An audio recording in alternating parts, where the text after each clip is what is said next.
if they're a person that just filed an insurance claim and they're about to embark on that, maybe they just got denied an insurance claim, how they could get a hold of you, and maybe add in there when they should get a hold of you. If they're just filing an insurance claim, what's a good time for them to get a public adjuster? Is it, some people say you should get one at the very beginning before anything happens. Some people say you don't need one until, the shit hits the fan. How can they get a hold of you? When should they get a hold of you?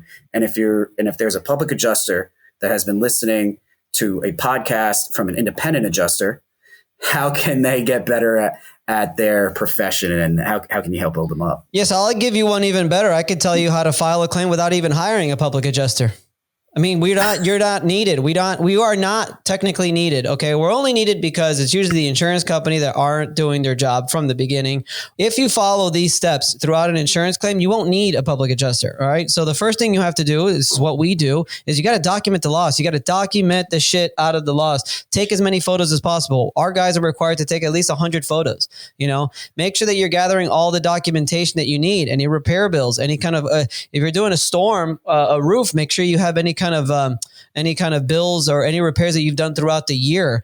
Make sure that you have a legitimate date of loss. Okay. Because if you just found your water damage underneath your cabinet today, don't just go and say, well, it looks to me like it's been happening for a long time because I see that no, you didn't discover it until today. So that is going to be your date of loss. So make sure that you're very hard on your date of loss, because a lot of people call the insurance company and they say, oh, I don't know when it happened. And then the insurance company will say, all right, we'll just put today as a date of loss. And that may not be the actual date of loss, Mm-hmm. So make sure you hire some professionals, take some photos, and then get somebody out there to put an estimate together.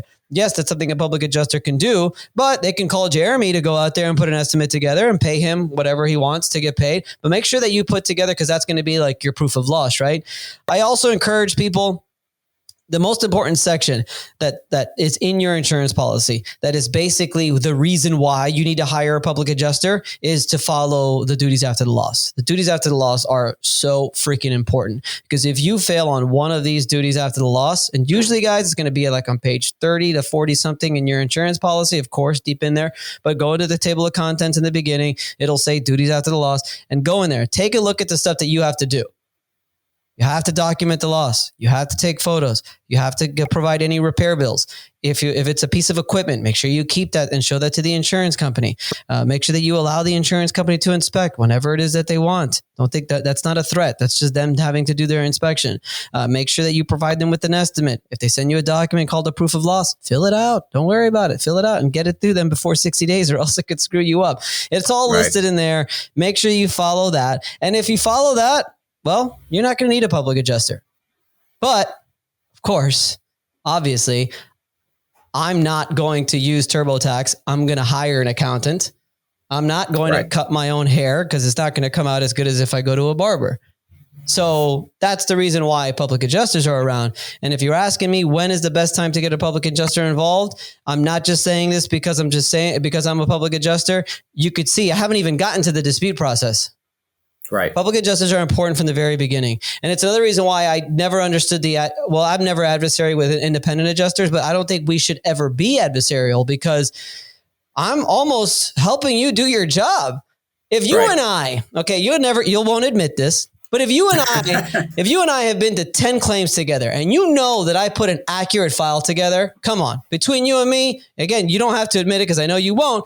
I could just you could just use my fucking file. Here it is. I already know this guy's legit. I already know this guy's got good. And that's what we do. I send licensed and certified professional estimators out to all of my claims. I don't do my own estimates anymore.